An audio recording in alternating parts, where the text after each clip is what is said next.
Week 25, Overview, Colonists and Native Americans. In our survey of American history so far, we've been studying each colony in historical sequence. This week, we're going to focus more thematically on the original inhabitants of the land. We'll start with how the Native Americans lived before the Europeans arrived, and then take a look at their conflicts with their new neighbors in the Indian Wars.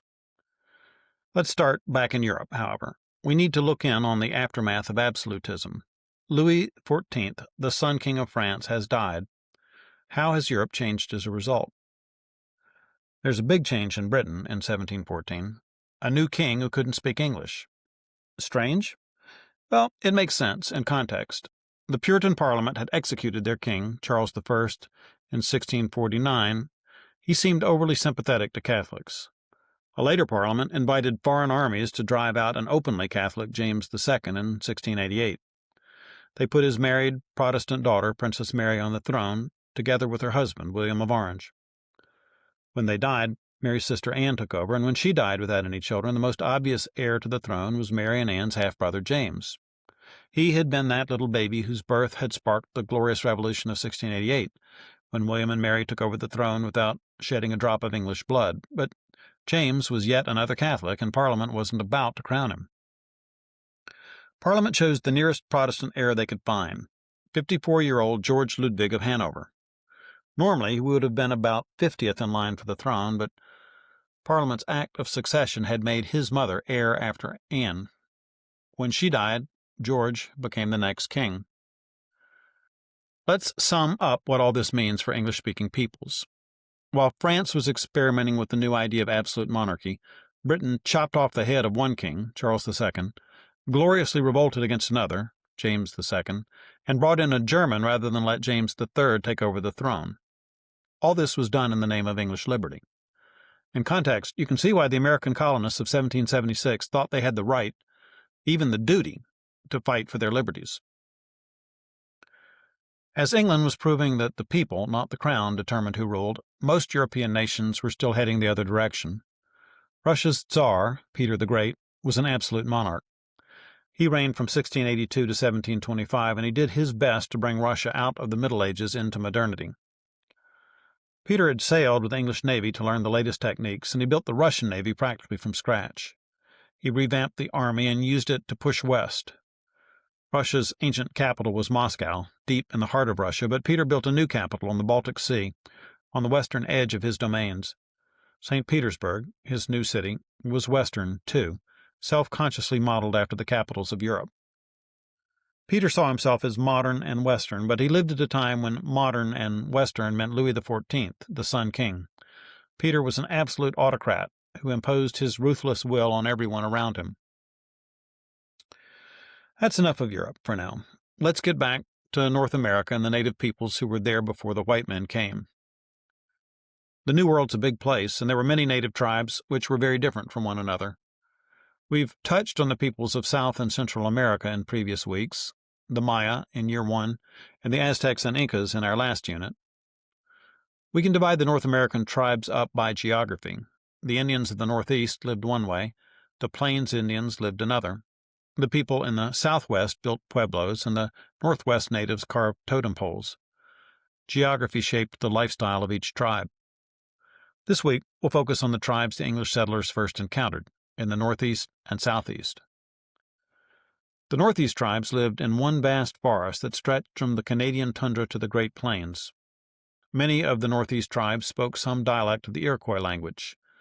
The Cayuga, Mohawk, Oneida, Onondaga, and Seneca formed a league known as the Five Nations. This Iroquois confederacy included most of New England, upstate New York, parts of Pennsylvania. It also covered parts of Ontario and Quebec. The Hurons were the only major Iroquois-speaking tribe that refused to join the League. In most northeastern tribes, the men hunted and fished, the women gathered nuts and berries, and grew corn, beans, and squash. They dressed in deerskin, which they made soft by chewing on it. God's common grace was revealed in these people. Their woodland skills were marvelous. There's something amazing about a birch bark canoe gliding through the water. The Great Forest continued to the south, but the Indian tribes changed as the climate grew warmer. Without the birch trees of the cold north woods, they dug out canoes from heavy tree trunks. In warmer places, Some Indians wore little more than tattoos. That doesn't mean they were more backwards than their neighbors to the north. It was one of these southeastern tribes which had the most sophisticated governmental structure north of Mexico. The Natchez Indians had a complex social order complete with temples and palaces. In later years, several of these southern tribes became known as the Five Civilized Tribes. These were the Cherokee, Chickasaw, Choctaw, Creek, and Seminole nations. The first English settlers to live side by side with the Indians were in the southeast, in Virginia. Some of their interactions were friendly. We've learned how Pocahontas saved the life of Captain John Smith.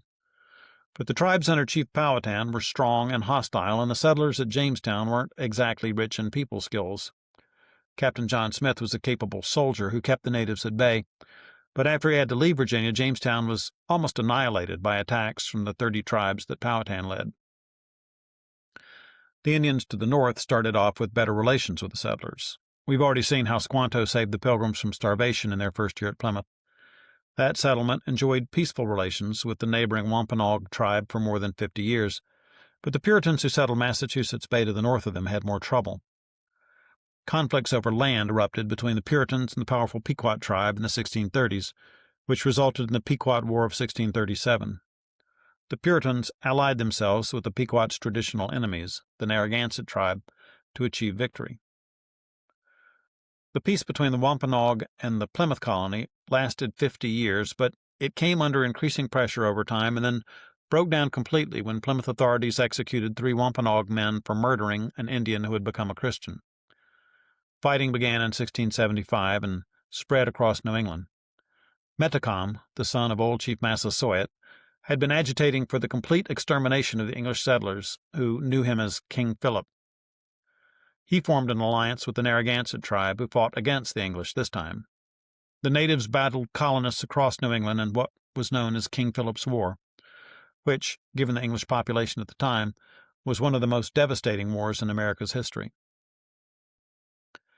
In the North Carolina territories, Native Americans were led by Tuscarora chiefs to attack European settlers. The colonists were taken completely by surprise and massacred in significant numbers. With help from South Carolina and Virginia settlers and from friendly Indians, the North Carolina colonists fought back. The Tuscarora retreated to New York and joined the Iroquois Confederacy, making it the League of Six Nations in 1720. It's become popular to blame these conflicts on the evil white man who came across the sea to drive the innocent natives from their sacred lands. That may be popular, but it isn't exactly biblical. If we're going to blame Europeans, let's look at their behavior in light of Scripture, not multiculturalism. How did the colonists measure up in light of the Bible? Most of the European settlers were professing Christians. Jesus commanded us to preach the gospel to all the nations. That could be hard. Many Indians were genuinely hostile, but Jesus told us to love our enemies. Many settlers probably weren't Christians at heart, so it's not surprising that they acted with unrestrained and unregenerate human hearts, which is as much to say, wickedly. Most of the authors your students will read this week will be quick to point this out. It goes without saying that the Indians were also unregenerate. The settlers had good reason for calling them savages. They were brutal to their victims, and they despised the members of other tribes or cultures. It was normal for members of a tribe to consider themselves the people and everyone else something less. The Catawbas of South Carolina called other Indians dogs or snakes, and they called the white colonists nothing. Unregenerate white people and unregenerate red people were both savage in their own ways. In light of that, the big surprise is in how many years there were of peaceful coexistence between the Indians and the settlers, with much mutual aid between the two peoples. Some settlers treated the Indians with dignity. Under the leadership of Roger Williams in Rhode Island, and later William Penn of Pennsylvania, settlers bought their land from the natives at a fair price. They treated them well, shared the gospel, and let them live as they saw fit, in friendship. The cultural impact wasn't all bad. Many Indian families were enriched by trading opportunities offered by the Europeans. The Indians' habitats, tools, farming techniques, and ability to hunt all improved from their contact with their white neighbors. Some, like Pocahontas, accepted the gospel. Unfortunately, some of the cultural advances were more harmful. The new weapons made it easier to hunt game, also made it easier to settle old feuds, too. European technology made wars between the tribes much more lethal. The Europeans also brought diseases, like smallpox, that caused entire villages to be wiped out. This, too, was unintentional, at first. In time, however, some Europeans gave smallpox-infected blankets to the Indians on purpose. European trade disrupted the traditional economy, making them ever more dependent on manufactured goods. One of the greatest dangers to the Native American people was alcohol, which has been destroying Indian lives from the time it was first introduced to the present.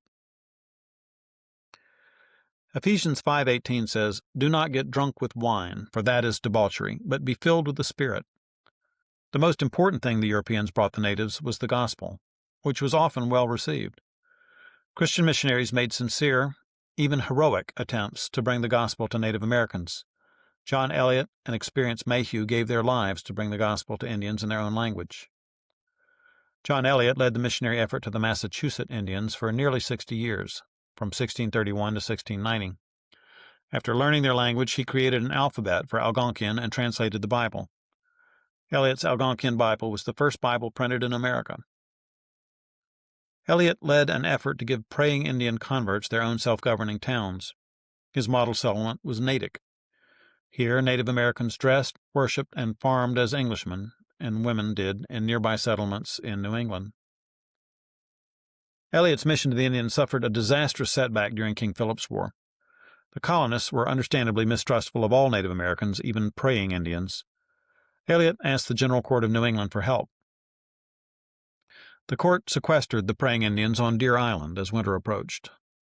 They were suddenly and forcibly evacuated there without ample food, clothing, or housing supplies. As the winter dragged on, many died. Some were even enslaved.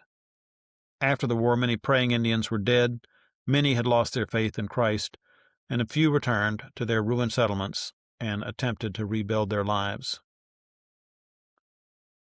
Roger Williams, who helped found Rhode Island, wrote, "Boast not, proud English, of thy birth and blood.